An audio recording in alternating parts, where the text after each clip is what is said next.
South ఇండియాలోనే అతి తక్కువ ధరలకే నాణ్యమైన రత్నాలని అందించే ఏకైక సంస్థ 6JVR.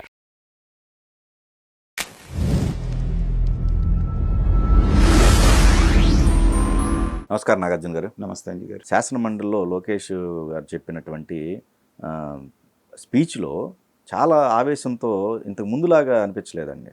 మీరు చూసినట్టయితే ఇప్పుడు కేంద్రం నుంచి 13,000 కోట్లకు సంబంధించి తెచ్చింది ఏది స్టీల్ ప్లాంట్కి సంబంధించింది కావచ్చు, ఇంకేదైనా సరే ప్రతిదీ కేంద్రం నుంచి మేము తెప్పించగలిగాం, మేము చేయగలిగాం, మీరు ఏమైనా చేశారు 5 సంవత్సరాలు మరి అని చెప్పి చాలా ఘాటుగా స్పందించడం జరిగింది. ఎలా అనిపిస్తుంది మీకు లోకేష్ గారి పనితీరు? అంతకుముందు ప్రీవియస్ చూసిన అప్పటికి ఇప్పటికి చేంజ్? నేను అదేనండి, రోజు రోజుకి ఒక రాజకీయ నాయకుడిగా పరిణితి చెందుతున్నాడు లోకేష్ గారు, దాంట్లో ఎలాంటి అనుమానం లేదు. కానీ అతనిలో ప్రత్యేకత ఏంటంటే సమయానికి తగ్గట్టుగా తాను మార్చుకుంటున్నాడు.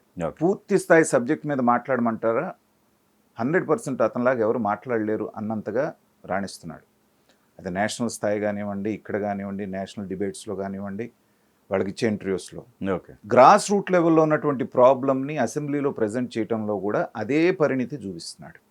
దీనికి కారణం ఏంటంటే సబ్జెక్ట్ మీద కమాండ్ వచ్చింది, తర్వాత లాంగ్వేజ్ మీద కమాండ్ వచ్చింది. అంతకుముందు తెలుగు మాట్లాడాలంటే పాపం తడబాటుకు గురయ్యేవాడు, కొన్ని అనుకోని పదాలు దొరకటం, వీళ్ళు ట్రోల్ చేయటం అయ్యింది. దాన్ని కూడా కరెక్ట్ చేసుకున్నాడు. కానీ ఇన్నాళ్ల కెరియర్లో ఇన్నాళ్ళు అతను అంతకుముందు మంత్రిగా చేశాడు, ఎమ్మెల్సీగా చేశాడు, కానీ నిన్న చూపించినంతటువంటి ఆవేశం ఇంతవరకు ఎప్పుడు చూపించలేదు. నిన్న మండలిలో చూపించినటువంటి స్పీచ్ ఏదైతే ఉందో, సింగిల్ హ్యాండెడ్గా మొత్తం వైసీపీకి సంబంధించిన ఎమ్మెల్సీలందరికీ కూడా ఆయన చెప్పినట్టు సమాధానం చెప్పినటువంటి పద్ధతి ఏదైతే ఉందో, రోజు రోజుకి రాటు తేలుతున్నటువంటి లోకేష్ అనేటువంటిది అక్కడ మనకు క్లియర్గా అర్థమవుతుంది. మొత్తం మీద వాళ్ళు అన్నది ఏంటి, దగ్గర దగ్గర 6 లక్షల కోట్ల రూపాయలు ఏదో మేము తీసుకొచ్చాము, ఏవైనా కలుపుకోనివ్వండి, అన్నీ కలిపి 4 లక్షల చిల్లర ఉద్యోగాలకి అవకాశం కల్పించాము అనేటువంటిది గవర్నర్ ప్రసంగంలో ఉన్నది. వీళ్ళు ఏంటంటే పేపర్ మీద లెక్కలే అంటారు. మీరు 4 లక్షల ఉద్యోగాలు కల్పించామంటే అపాయింట్మెంట్ లెటర్లు ఇచ్చారా వాళ్ళకి అంటారు. అక్కడే వాళ్ళ అజ్ఞానం బయటపడుతుంది. ఇప్పుడు MOU జరిగిందండి, పెట్టుబడులు పెడతామని ఇన్ ప్రిన్సిపల్ ఒప్పుకున్నారు. ఇప్పుడు మన టాటా గ్రూప్ వాళ్ళు చేస్తామని చెప్పేసి అన్నారు, 10,000 ఉద్యోగాలు కల్పిస్తామని చెప్పి వైజాగ్ అవును అని అనగానే 10,000 ఉద్యోగాలు ఇచ్చేస్తారా? దానికి ఒక MOU చేయాలి, దానికి సంబంధించిన క్యాంపస్ సెట్ చేసుకోవాలి, దానికి సంబంధించిన రిక్రూట్మెంట్ జరగాలి. It's a process. ఇది అన్న తర్వాత 1 సంవత్సరానికి వస్తాయి మీకు డౌన్ ద లైన్. అది కాకుండా ఒక టెక్నికల్ పాయింట్ని అక్కడ పట్టుకొని బొత్స సత్యనారాయణ దగ్గర నుంచి మిగతా వాళ్ళందరూ ఆయన కార్నర్ చేయాలనుకున్నారు. ఇంగ్లీష్లో అలా ఉంది, తెలుగులో ఇలా ఉంది అని చెప్పేసి అంటే దానికి కూడా ఇంగ్లీషు తెలుగు, మీకు ఇంగ్లీష్ అర్థం కాకపోతే నన్ను ఏం చేయమంటారని. అదేంటి అలా అంటారంటే, అవును మీరే అన్నారు మాకు అర్థం కావట్లేదు అని చెప్పేసి తెలుగులో చెప్పమన్నారు కాబట్టి తెలుగులో చెప్పిన అర్థం కాకపోతే ఎట్లాగా ఇది అని వివరించి మరీ చెప్పాడు. ఉద్యోగ అవకాశాలు కల్పించబడ్డాయి అంటే ఏంటంటే ఫ్యూచర్లో వచ్చేటువంటి అవకాశం మేము కల్పించాము అని. ఉద్యోగాలు ఇచ్చాము అంటే టెక్నికల్గా అక్కడ చిన్న తేడా ఉంటుంది. కల్పించడం వేరు, అపాయింట్ చేయటం వేరు. ఉద్యోగ అవకాశాలు వచ్చేటువంటి అవకాశాన్ని కల్పించడం అంటే ఇన్ ఫ్యూచర్, అది వాళ్ళ భావన.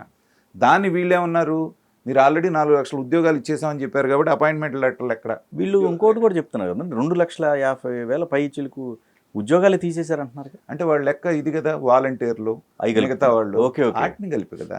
ఇప్పుడు దగ్గర దగ్గర 2 లక్షల మంది వాలంటీర్లు ఉన్నారు కదా, సో అవన్నీ కలిపి తీసేశారు అనేటువంటిది వీళ్ళ ఆర్గ్యుమెంట్.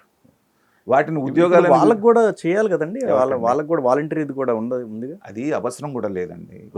ఏంటంటే అదొక బ్రహ్మాండమైనటువంటి వ్యవస్థగా తీసుకొచ్చి అసలు ఇది లేకపోతే మేము అసలు సేవలే అందవు ప్రజలకు అన్నటువంటి ఒక భ్రమను కల్పించారు. 5,000 రూపాయలు ఉపాధి కల్పిస్తూ వాళ్ళకి 5,000 ఇచ్చారు. ఇవాళ ఏ నిరుద్యోగి అయినా ఎక్కడైనా 5,000 సంపాదించుకోగలడు. యాక్చువల్గా మాకు రిసెప్షనిస్ట్గా మన ఒక అమ్మాయి వచ్చింది. సో ఐఎమ్ పేయింగ్ 15,000 రూపీస్ అమ్మాయికి. మొన్నటిదాకా విద్యా వాలంటీర్గా చేసి వచ్చింది. అదే విద్యా వాలంటీర్గా చేసింది. పొద్దున్న నుంచి సాయంత్రం గొడ్డు చాకరీ చేస్తే 5,000 ఇచ్చేవాళ్ళు. ఇప్పుడు ఆ వాలంటీర్ ఉద్యోగం తీసేయటం వలన నా దగ్గర రిసెప్షనిస్ట్గా 15,000 ఉద్యోగం నేను ఇచ్చాను. సో వాళ్ళకి న్యాయం జరిగినట్ట, అన్యాయం జరిగినట్ట? సో అలాగా వాళ్ళందరూ కూడా వాళ్ళ యొక్క కెపాసిటీని, వాళ్ళ క్యాలిబర్ని మీరు అండర్మైన్ చేసి వాళ్ళని 5,000 రూపాయలకే పరిమితం చేశారు. ఏదో ఫ్యూచర్లో అవుతుంది, మీకు ఏదో పెద్ద ఉద్యోగాలు వస్తాయి, లేకపోతే ఏదో చేస్తామని. ఉద్యోగాలు అంటే మీరు ఉద్యోగం కాదు వాలంటీర్లు అన్నారు ఆ రోజున. ఇప్పుడు ఏమంటున్నారు, ఉద్యోగాలు బీకేశారంట. కాబట్టి ఈ కాకి లెక్కలు చెప్పడంలో వాళ్ళు అందివేసినటువంటి చెయ్యి. మనకి క్లియర్ కట్గా ఏది ఎంత పెట్టుబడి రాబోతుంది అనేటువంటిది మొన్న ఈయన వచ్చినప్పుడే మోడీ గారు వచ్చినప్పుడే 2,08,000 కోట్ల రూపాయలకు సంబంధించినటువంటి మనం చూసాం అభివృద్ధి పనులు కానివ్వండి మిగతావన్నీ రైల్వే జోన్ దగ్గర నుంచి. మరి అవన్నీ ఇమీడియట్గా గ్రౌండ్ అయిపోతాయా? సో వాళ్ళు ఏంటంటే మండలిలో కాస్త బలం ఉంది కాబట్టి నోరేసుకొని పడిపోతే సరిపోతుందని అడ్డదిడ్డంగా మాట్లాడితే వాళ్ళందరినీ ఎదుర్కొన్నటువంటి పద్ధతి ఏదైతే ఉందో లోకేష్ గారు, అది ఒక ఎమర్జ్ అవుతున్నటువంటి రాజకీయ నాయకుడు, బలంగా పెరుగుతున్నటువంటి రాజకీయ నాయకుడు లక్షణాలు నాకు కనిపించినాయి. ఓకే. అయితే ఇక్కడ చంద్రబాబు నాయుడు గారు కూడా చేయాల్సింది ఏంటంటే, అంటే చంద్రబాబు నాయుడు గారికి చెప్పి ఆయనకి సలహా ఇచ్చి లేకపోతే సూచన చేసేంత అనుభవం కానీ వయసు కానీ నాకు లేదు. ఎందుకంటే 45 సంవత్సరాలుగా ఆయన రాజకీయాల్లో ఉన్నారు. కానీ ఒక రాజకీయ పరిశీలకుడిగా నేను చూసినంతలో, ప్రజెంట్గా చూసినంత రాజకీయాల్లో ఏంటంటే, చంద్రబాబు నాయుడు గారు వయసు రీత్యా 75-76 సంవత్సరాలు ఉన్నాయి. ఆయన ఆరోగ్య రీత్యా ఇంకో 10 సంవత్సరాలు కూడా చేయగలుగుతాడు, ఆయన కాదనేది లేదు. కానీ ఏ రోజు పరిస్థితులు ఎలా ఉంటాయో మనం చెప్పలేం, ఏ రోజు రాజకీయం ఎలా మారుతుందో మనం చెప్పలేం. కాబట్టి ఇప్పటికి 6 నెలలు 7 నెలలు అయింది. ఇంకొక 3 సంవత్సరాలు లేకపోతే ఒక 4 సంవత్సరాలు కంప్లీట్ అయ్యే వరకు బాబు గారు ఒక అమరావతిని, పోలవరాన్ని పూర్తి చేసిన తర్వాత లాస్ట్ 1 సంవత్సరం అయినా సరే లోకేష్ గారికి ఆ ముఖ్యమంత్రి అనేటువంటి అవకాశం ఇవ్వాలనేటువంటిది నా భావన, నా వ్యక్తిగత అభిప్రాయం నేను చెప్తున్నాను. ఎందుకంటున్నానంటే మనం 2 ఉదాహరణలు మనం చూడొచ్చు. 10 సంవత్సరాలు అధికారంలో ఉండే అవకాశం వచ్చినటువంటి కాంగ్రెస్ పార్టీ రాహుల్ గాంధీ గారిని ముఖ్యమంత్రిని చేయకుండా చేసినటువంటి తప్పు, అది ఎంత దీనికి ఆయన కెరియర్ని ఎంత పాడు చేసిందో చూడండి. ఇవాళ రాహుల్ గాంధీని ఎవరన్నా సీరియస్గా తీసుకుంటున్నారా? 10 సంవత్సరాలు మన్మోహన్ సింగ్ అనేటువంటి ఒక పపెట్ని పెట్టి మీరు నడిపించారు, అధికారం చెలాయించారు, బాగానే ఉంది. కానీ లాస్ట్ 2 ఇయర్స్ అయినా రాహుల్ గాంధీ గారికి ఇచ్చి ఉంటే పార్టీ మీద గ్రిప్ వచ్చేది, ఆ సీనియర్లని సణిగినటువంటి వాళ్ళందరూ అధికారం ఉంది కాబట్టి వాళ్ళకి సరెండర్ అయ్యేవాళ్ళు, గ్రిప్ వచ్చేది, ఒక మాజీ ప్రధానమంత్రి అనేటువంటి హోదా ఒకటి వచ్చేది. కరెక్టే అండి. మీరు మీ అభిప్రాయం ఓకే, బట్ ఇక్కడ కూటమి కదా, అదే అక్కడికే వస్తున్నాను. రెండో ఉదాహరణ చెప్పిన తర్వాత అక్కడికి వస్తాను. ఓకే. రెండోది మనం హైదరాబాద్లో చూసాం. కేసీఆర్ గారు 10 సంవత్సరాలు ఉన్నారు, ఇదిగో చేస్తున్నారు కేటీఆర్ గారిని, అదిగో చేస్తున్నారని ఫస్ట్ టర్మ్ నుంచే వింటా వచ్చాం. నిజంగా అతను క్యాలిబర్ ఉన్నటువంటి కెపాసిటీ ప్రూవ్ చేసుకున్నటువంటి నాయకుడే లోకేష్ గారు లాగానే. కానీ మూడోసారి కూడా మనం అధికారంలోకి వస్తామనేటువంటి ఒక భావనతో, ఒక భ్రమతోటి ఆయన చేయలే. ఇవాళ కేటీఆర్ గారి పరిస్థితి ఏమైంది? ఏ కేసు ఎదుర్కొని ఎప్పుడు లోపలికి వెళ్తారో అనేటువంటి భావనలో ఉన్నారు. తర్వాత ఒక పార్టీలో సీనియర్లు అనేటువంటి వాళ్ళు ఉంటారు.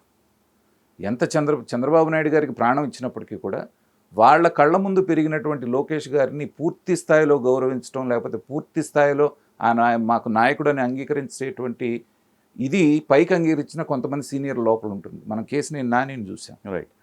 చంద్రబాబు నాయుడు గారు గొప్పోళ్ళు అంటారు, లోకేష్ పనికిమాలినాడు అంటాడు. అన్నాడు, ఏదో ఆయన తప్పుతోటి ఆయన వెళ్ళిపోయాడు. అలాంటి వాళ్ళు ఈ పార్టీలో ఇంకా ఇప్పుడు కూడా కొంతమంది ఉన్నారు. వాళ్ళందరి మీద కూడా గ్రిప్ తెచ్చుకోవాలి అంటే లోకేష్ గారికి ఖచ్చితంగా ఒక 1 ఇయర్ అన్నా ఇంకా టైం ఉన్నప్పుడు ఇస్తే బాగుంటుంది అనేటువంటిది నా వ్యక్తిగత అభిప్రాయం. మళ్ళీ ఇది నేను చెప్తున్నాను, ఓకే, రాజకీయ విశ్లేషకుడుగా నేను అన్ని పరిశీలించిన తర్వాత చెప్తున్నటువంటి మాట. మీరు అడిగిన ప్రశ్న, పవన్ కళ్యాణ్ గారు ఏంటి? రైట్. పవన్ కళ్యాణ్ గారిని నేను ఒక రీజనల్ పార్టీ నాయకుడిగా చూడటం అనేది మానేశాను. ఎప్పుడైతే మోడీ గారు ఆయనకి అత్యధిక ప్రాధాన్యత ఇవ్వటం మొదలుపెట్టారో, సనాతన ధర్మ పరిరక్షణ పరిషత్ అనేటువంటి మాట ఆయన తీసుకున్నటువంటి రోజునే అతను జాతీయ నాయకుడు అయిపోయాడు. పవన్ కళ్యాణ్ గారికి ఇష్టం లేకపోయినా సౌత్ ఇండియాలో ఆయన ట్రంప్ కార్డు లాగా ఒక దీన్ని వాళ్ళు ప్రయోగించబోతున్నారు. ఎందుకంటే టోటల్ సౌత్ ఇండియా మీద గ్రిప్ ఉన్నటువంటి ఒక క్రేజ్ ఉన్నటువంటి లీడర్ వాళ్ళకి లేడు.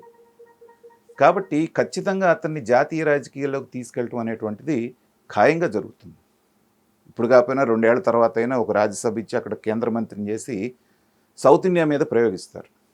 అప్పుడు ఖచ్చితంగా జాతీయ రాజకీయాల్లో ఆయన ఒక ప్రముఖ పాత్ర పోషించేటువంటి అవకాశం ఉంది. కాబట్టి చంద్రబాబు నాయుడు గారు పవన్ కళ్యాణ్ గారితో కూడా కూర్చొని, ఇదిగో ఇది నా పార్టీకి ఉన్నటువంటి కన్స్ట్రైంట్స్ ఇవి, మీకున్నటువంటి అవకాశాలు ఇవి, మీకు ఇంకా బోలెడు భవిష్యత్తు ఉంది, మీ క్యాడర్ ఇక్కడ ఎవరైతే ఉన్నారో వాళ్ళకి ఎలాంటి లోటు లేకుండా అధికారంలో కానీ మిగతా వాటిల్లో చూసుకునే బాధ్యత మాది అని పవన్ కళ్యాణ్ గారిని ఒప్పించిన మీదటే ఈ ట్రాన్స్ఫర్మేషన్ అనేది జరిగితే అవును, అది రెండు పార్టీలకి కరెక్ట్. కూటమికి కూడా చాలా లాంగ్విటీ ఉండేటువంటి అవకాశం అవును. ఉంది. సో నేను చాలా ఆలోచించి, ఎందుకంటే ఈ మాట చెప్పగానే చాలామంది నన్ను విమర్శించేటువంటి అవకాశం కూడా ఉంది.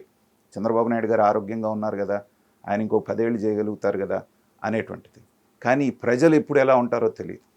ఒకవేళ 2029లో మళ్ళీ ఒక తెలుగుదేశం ఓడిపోయినా, ఏ కారణం చేతైనా, మాజీ ముఖ్యమంత్రి 1 సంవత్సరం పాటు ముఖ్యమంత్రిగా చేసినటువంటి అనుభవం ప్లస్ మాజీ ముఖ్యమంత్రి అనేటువంటిది వెయిటేజ్ ఎక్కువ ఉంటుంది అవును. లోకేష్కి. ఉమ్. కాబట్టి ఇవన్నీ దృష్టిలో పెట్టుకొని కనుక ఆలోచించగలిగితే, ఎందుకంటే వీళ్ళందరూ కోఆర్డినేషన్తో చక్కగా చేసుకుంటున్నారు కాబట్టి డెఫినెట్గా మంచి భవిష్యత్తు ఉంటుంది. మంచి నాయకుడు ఎమర్జ్ అవుతున్నాడు. దానికి నిన్న మండలిలో వాళ్ళని ఎదుర్కొన్నటువంటి సింగిల్ హ్యాండెడ్గా అందరికీ సమాధానం చెప్పినటువంటిది ఇంకొక మచ్చుతునక్క. మరి కాలం ఎలా నిర్ణయిస్తుందో చూద్దాం.